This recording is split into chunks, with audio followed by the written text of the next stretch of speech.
Hey guys, my name's Erica. And I'm Jojo the Stylist. And welcome to the Power Pair Podcast.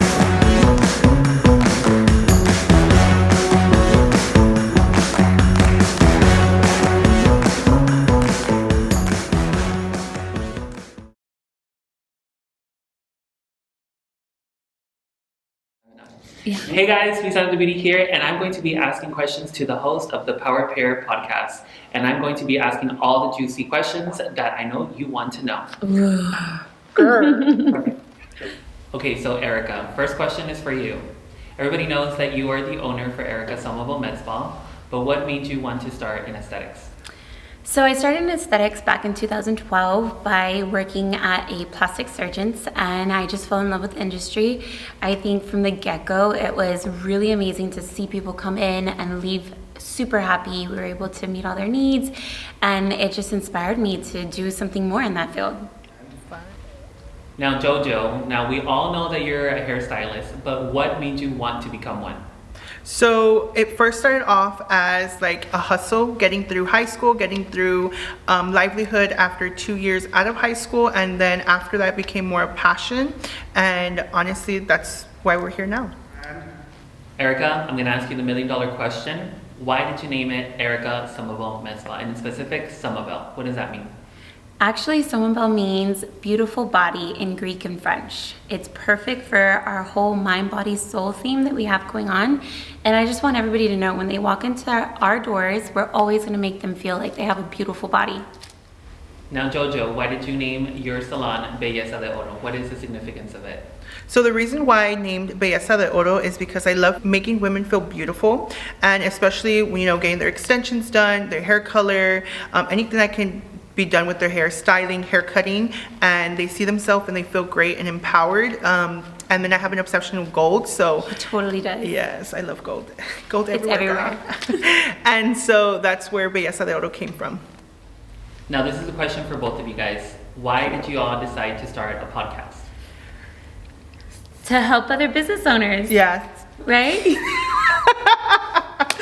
Yes. It's true. I feel like we would always go to each other when we're always having like a problem, or Yes. me, every time I would go to your office and then ask you for information, and then we're like, why not start a podcast and just talk about this? And Because they're real problems Yeah. that businesses have, or small businesses have all the time, right? Mm-hmm. It's turnover, it's financing, it's everything, front desk.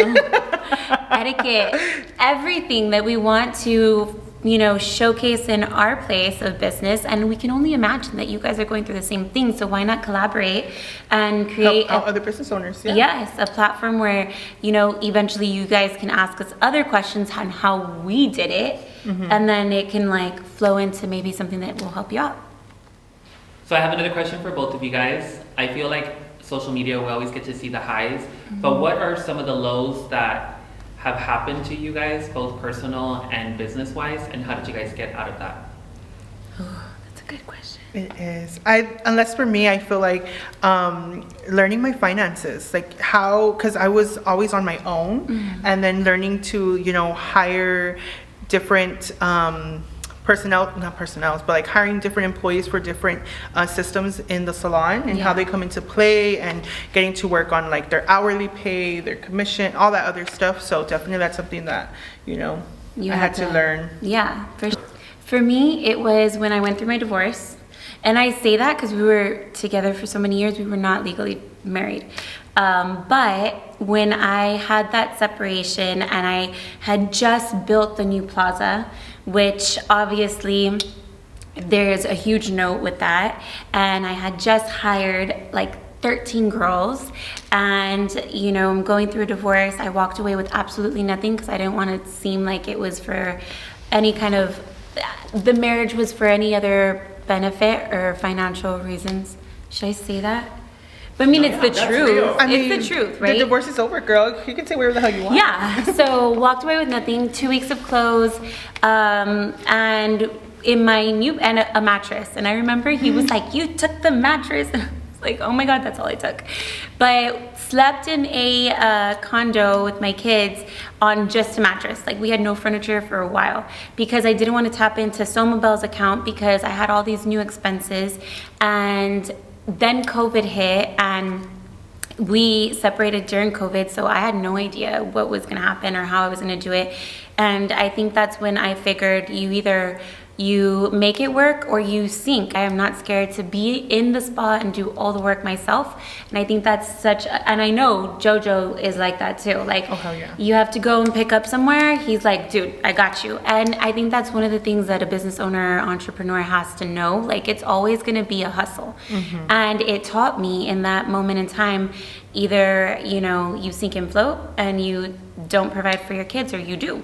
And so I had nothing. I spent nothing. I was living on nothing, but I made sure it worked and I got us out of that hole. I had debt collectors calling me, like, for all my machines. I had just bought, I want to say $800,000 worth of machines that I had to pay a note onto, which I'm finally done with. And that's a beautiful, like, weight off my shoulders. But it's been, a struggle, and getting there is the battle.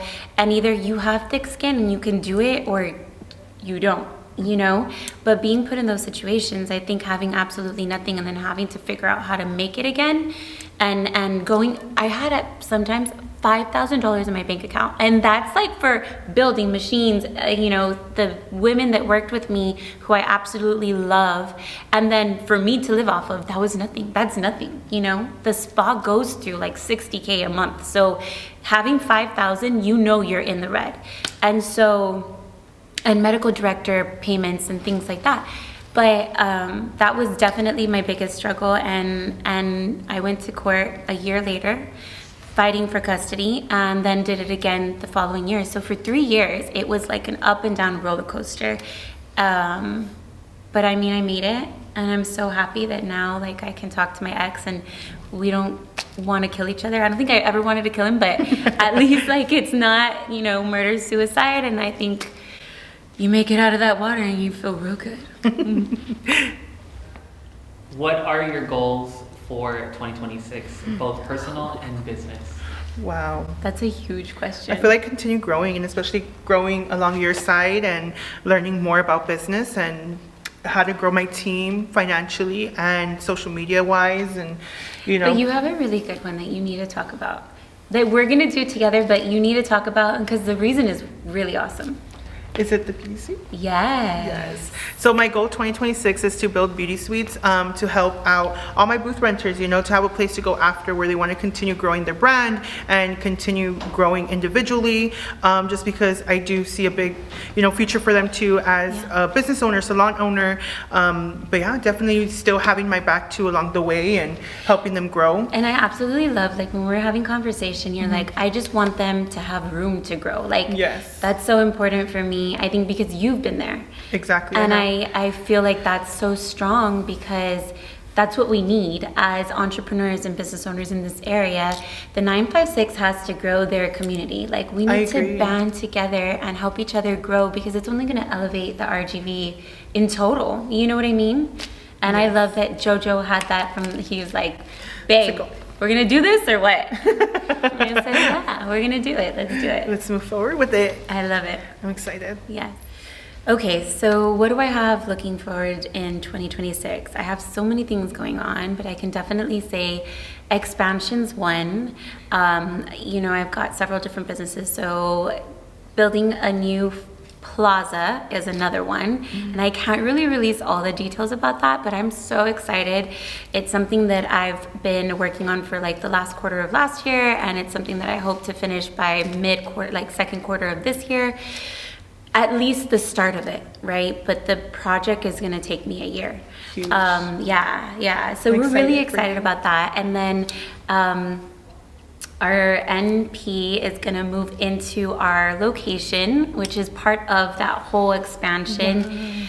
And I think that's gonna bring so much more to Somaba. And I think that's the best feeling, is knowing that I can do like everything in one location. That's always been the goal, a one-stop shop. So our women, our clients can come in and they don't have to stress out. Like sometimes when I have to go from place to place, I'm freaking out because I'm a mom, I have a job, I'm on the go. And so my goal was originally to have a place where they can get everything. And like whole health is something that's new on the market, and I don't want to give away too much, but I want that for my clients because I even need it. So if I'm going through it, then I know what they're going through, and I don't want them to go through that. So let's figure it out. And I think that the NP, our NP moving in is going to be the answer, the key. It's going to make it so much simpler for my girls, clients, and I can't wait for that. It's amazing. Yeah, I'm excited.